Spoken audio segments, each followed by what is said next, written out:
Good evening, friends, and welcome back to Suzanne Elizabeth's Kitchen. It's a lovely, cold autumn evening here in the foothills of Colorado, and I'm baking bread. Here is my usual late-night cup of peppermint tea, which is what I drink in the latter part of the evening. I found it suits my temperament much better than red wine. Red wine is for dinner. Peppermint tea is for bedtime. So peppermint tea will go down here. I'm making 3 different kinds of no-knead bread tonight, and I wanted to show you how easy it is to make literally 3 breads at once. So there's no excuse not to make your own bread. First of all, this is just going to be a plain sourdough bread, just 3½ cups of all-purpose flour, nothing fancy. Mom requested this because she said she's tired of all the fancy stuff I put into the bread. She just wants something plain, simple that she can have for toast or make sandwiches with. So this is going to be Mom's bread. Then the next bread is what I'm going to call my breakfast bread. Remember the other day when I made the birdseed bread and I had 5 or 6 different whole grains in there? Well, I mentioned in that video that they were the same whole grains that I put into my porridge. Well, you know, a light bulb went off in my head and I thought, why not substitute those whole grains for my porridge and put the porridge in here?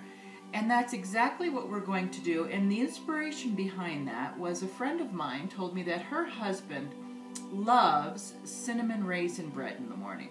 So I made up a special porridge dry mix that includes raisins, cranberries, and dates, and along with my different 6 different types of whole grains, and that's going to go in there, and I'm hopefully going to find a little bit of cinnamon to put in here as well. And this has 3 cups of all-purpose flour and a ½ cup of our organic spelt flour, since we're keeping with the whole grain theme. So that's our breakfast bread. And then third is Suzanne's favorite, which is olive bread. I love olive bread, as you probably know, because I make it all the time. And we're going to put in black olives, green olives with pimentos, herb de Provence, which is rosemary, thyme, marjoram, oregano, just a plethora of beautiful Mediterranean spices that are just the perfect accompaniment with our olives, and a little bit of just powdered dehydrated garlic and black pepper. What could be better? And then it's going to be finished with a little bit of olive oil. So this is going to be a wonderful savory bread. All right, so let's get started. We'll start with the plain bread because that's going to be the easiest. We literally just have to add the sourdough and a little bit of salt and mix it together with some water, and we're all set. So let's start that first. And I'll just move this to the side for a minute so you can watch me. And let's go this way. All right, so now I have to admit I am really making these 3 different breads for the first time. I mean, yes, I've made olive bread a million times, but the plain bread is a first for me. Can you believe that? I've never made a plain bread in my life. And the olive bread, this will be the first time I'm using herb de Provence in it, which I think is going to be interesting to see how that turns out. I'm sure it's going to be a success. So, our usual cup of gloopy sourdough starter goes in to our plain bread. And we're just going to add a cup of water.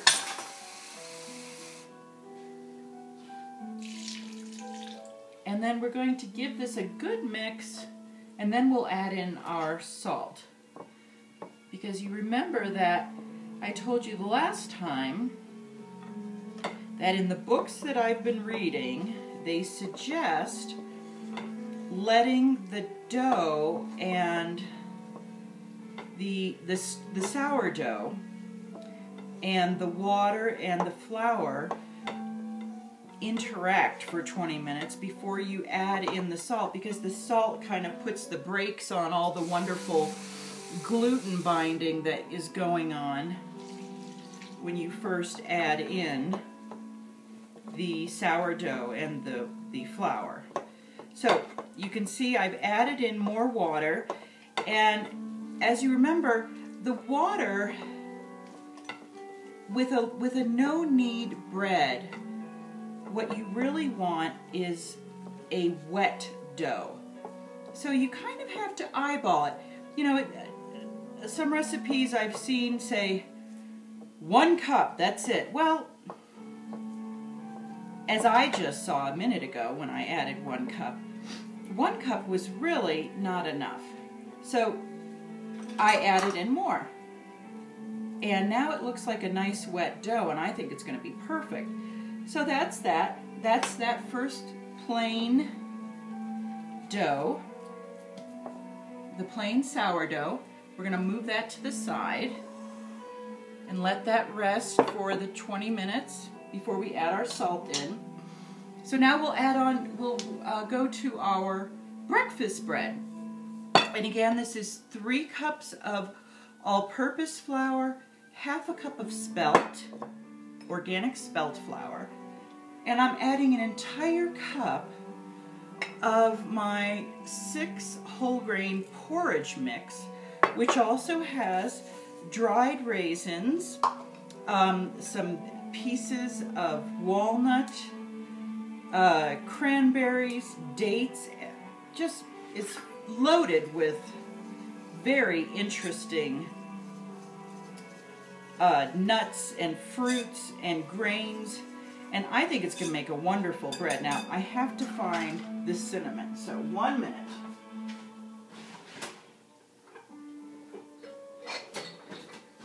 Okay, I found the cinnamon, and you know me, the cinnamon is always right next door to the nutmeg, and you know what happens when I see nutmeg. So I'm going to add just 1/4 teaspoon of cinnamon, and then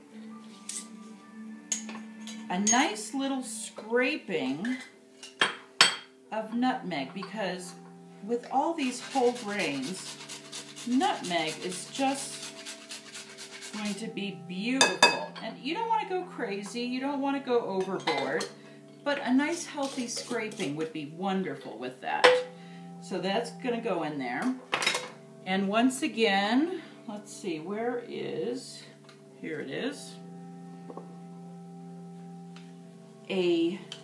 Let's see, first give that a little mix. And then another cup of sourdough into the mix.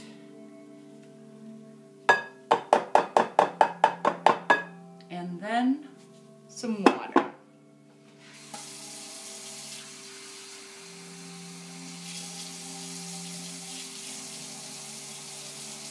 So, 1 cup of water. And then we'll get another cup here. And just begin. Now I'm just starting with 1 cup. And I recommend that so that you first combine your ingredients and see where you are on the wetness of the dough. You don't want to just throw 2 cups of water in there and call it a day. You want to combine your ingredients gently and see if you need some more. Now, I can tell that I do, so in we go with another 1/2 cup of water. And how are we doing here? I think this is going to be a wonderful bread. I can't wait to see how this turns out tomorrow.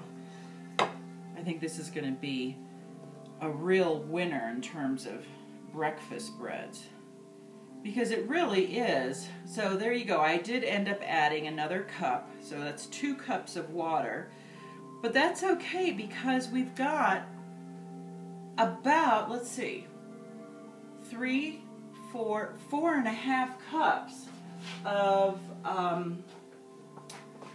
grains and flour. So that's a lot of substance for this water and yeast to take care of and turn into a dough. And honestly, I think I might even add a little bit more. This is nice, and you can see I'm literally sticking my hands in there and playing around with the dough, because you really want, I'm going to go ahead and add another half cup of water, because you really want a wet dough. You want the dough to have plenty of moisture, because it's going to be going through this 12 to 18 hour rise, depending on where you live and how long it takes for the dough to double in size. So you want to give it lots of moisture to feed this the gluten that are forming. So there you go, and I think that's looking good. I think that's looking really nice. I can't wait to see what this bread turns out to be. I think it's going to be wonderful. So there you go, the second dough, and that's our breakfast bread. And now here we go. We're going to do our savory bread. And for that, we're going to add, let's say, just give this a nice shake of the garlic. And you can do that to taste. I happen to love garlic, so I'm very liberal with the garlic. And then I'm going to add I think I'm going to add a tablespoon. Let's be daring. A tablespoon of herb de Provence. So it's going to be very flavorful. And now we're going to get our olives in there. And we're going to give the olives a quick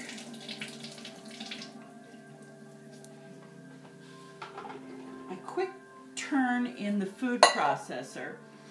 I used to chop my olives by hand, and then recently I tried giving them just a rough chop in the food processor, just a few quick pulses, and I thought it turned out beautifully. So why not? Why not do that? So there you go. We're going to put those together. And as you can hear, that's all, 3-4 pulses. That's all you need. Now, as to how much is in there, let's see. Let's see how many cups we have. We definitely have more than one.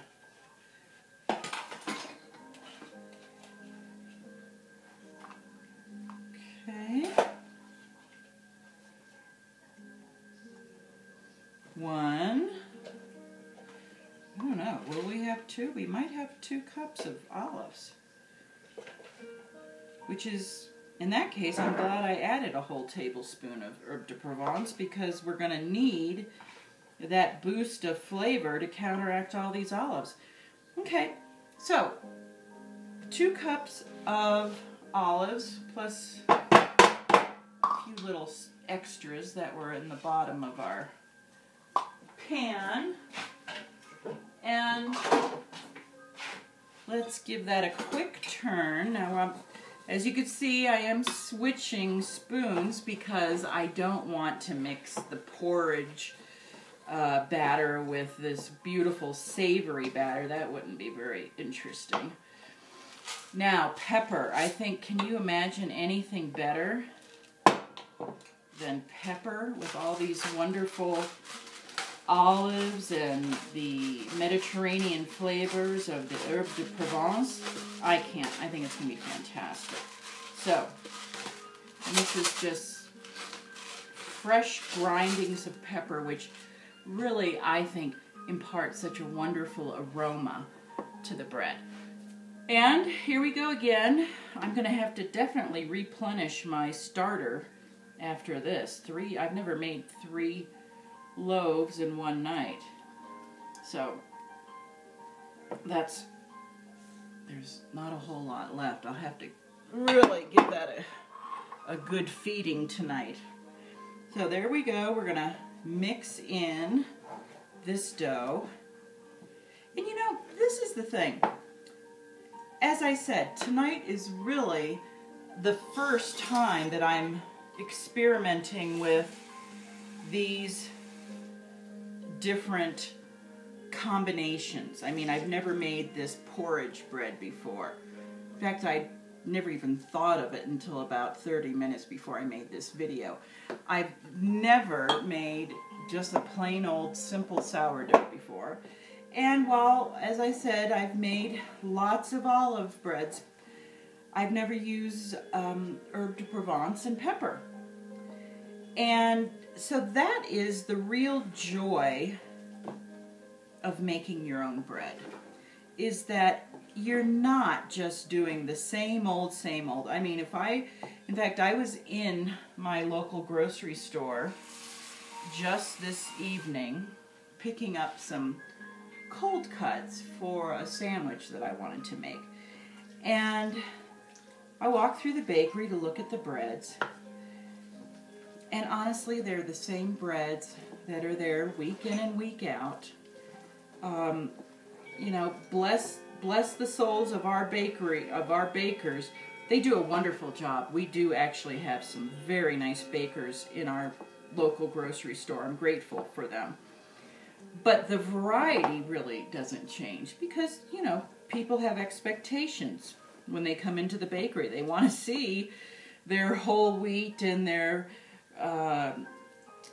you know, cinnamon raisin bread and, you know, the ciabatta rolls. So isn't it nice that you can come home and create something that you like? And that's really the joy of creating your own bread and the joy of cooking from scratch in any meal, because you can always experiment, always try new things. I'm always trying new things when I bake chocolate chip cookies. Sometimes it's a wonderful success, and honestly, sometimes not so much. But that's okay. You just learn. Learn, learn, learn. We're always learning. So, here's and don't worry, my hands are perfectly clean. I was singing Happy Birthday to Suzanne again tonight. 20 seconds of washing under running water with soap. Happy birthday, happy birthday, happy birthday to you. Happy birthday, dear Suzanne. Happy birthday to you. You have clean hands. So, that's why it's perfectly okay for me to touch my food. So there you go, a nice little dough, and in 20 minutes from now I will add some salt there. And if you feel that your dough, that you've added too much water and it just feels too soupy, go ahead and add in a little bit of flour. But again, remember, you want a wet dough, not sopping wet, but wet. Okay, so that's it. Now these are all I'm going to cover them with plastic, and they're all going to rest overnight, 12 to 18 hours. And then we'll bake them, we will let them do their second rise. We'll take them out, pat them out into a rectangle shape, give them a little flip-flop, and turn under with flour. and then they'll have a second rise for 2 hours. And then we will preheat our oven with the Dutch oven inside for 30 minutes at 450 degrees. Each loaf will be baked for 30 minutes in a covered Dutch oven. Let me show you mine. This is my favorite. It's a Le Creuset, and it's just, I think it's a 3.5 quart. 3.5, yes. And as you can see, I scared a friend once when I showed this to her, and she said, "Oh my goodness, Suzanne, why don't you throw it out?" And I thought, to me, this is a mark of distinction. This pot has cooked many a loaf of bread. You cook it in a covered pot, covered Dutch oven for 30 minutes.